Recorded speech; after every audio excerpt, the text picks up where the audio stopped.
Bentley! She called, but her voice sounded muffled and distant. He gasped for air and fought to stay conscious. Vaguely, he wondered how they could ever survive the attack of this monster now that his sword was gone. He heard another screech and looked toward the Yagamoth, which now had new prey to focus on.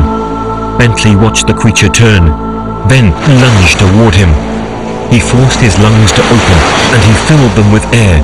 There was no place to go except backward, into the lake. Bentley jumped back and sank into the cold lake just as the beast crashed down on top of him. Here, beneath the waterline, the rock platform curved slightly inward.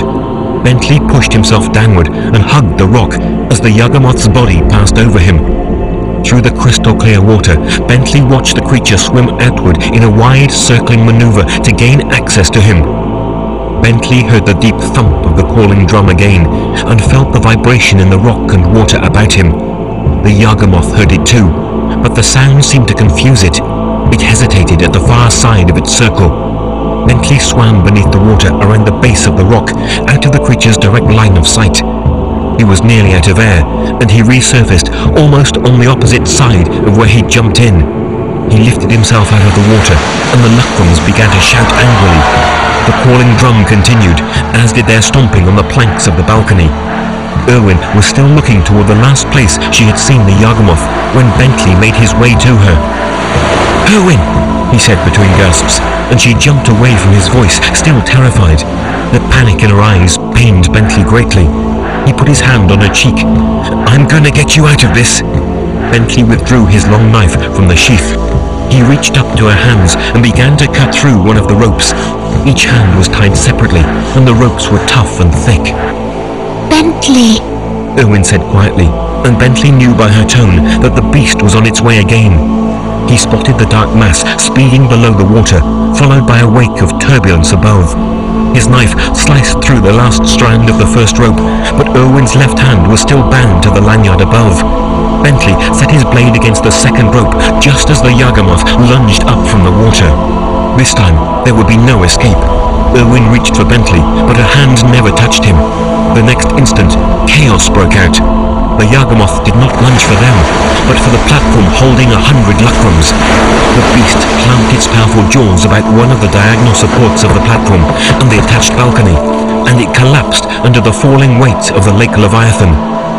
Pandemonium reigned in the next few moments as the unsupported platform gave way and more than 80 Luckrums fell to the waters below amidst ropes, timber and Yagamoth. Bentley gasped with relief at the creature's alternative attack, but his joy was short-lived. For when the structure of the platform plummeted to the water, the pulley system collapsed, and the rope that Erwin was tied to was violently yanked into the watery chaos.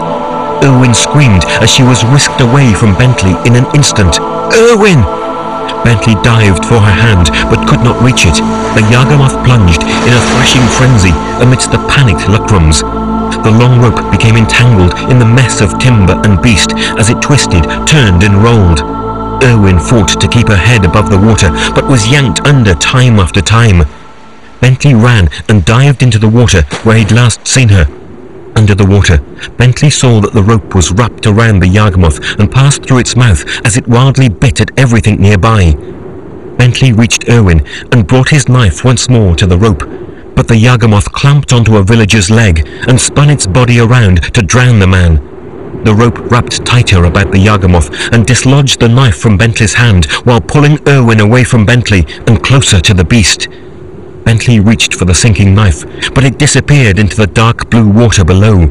He surfaced for a breath, and then dived down for the knife, knowing it offered his last and only hope of saving Erwin. As he swam deeper and deeper into the icy depths, his ears throbbing from the pressure, he wondered how long he could hold his breath and how long she could survive the turmoil of the thrashing beast above him. At last, he reached the lake floor, but he could not see the knife. Nearly out of air, he gave one last look about and spotted the long silver blade of his sword resting patiently in the silt, waiting for the use of its master.